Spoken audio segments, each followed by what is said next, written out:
Let me actually take you inside the Queen Elizabeth Tower here. And what we thought we would do is a comparison with the first referendum in 1975, so we can see how the nation is divided. So let's just bring on a clock face here.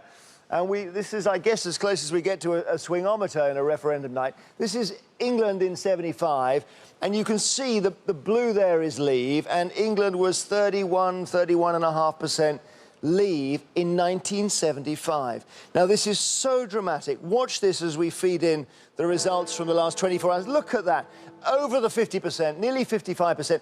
England actually more Eurosceptic on average than the country as a whole. So a massive change in England over those 4 decades. And actually in Wales too. Have a look. We'll turn the tower, change the clock, go back to 75, and 35% in Wales saying no to the EU. On the losing side, the majority saying remain.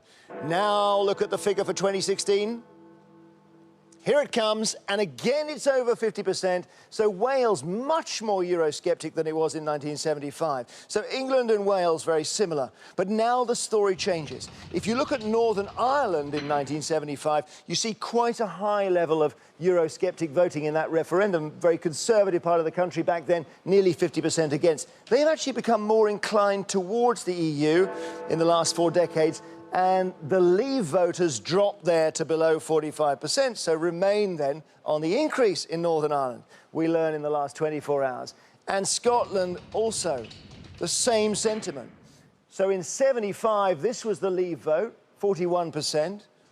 In 2016, it drops back, and you have this extraordinary situation where, as one Scottish politician was saying earlier, you're told to stay in the UK to remain in the EU. You stay in the UK, it has the reverse effect, with parts of England effectively pulling Scotland out of the EU.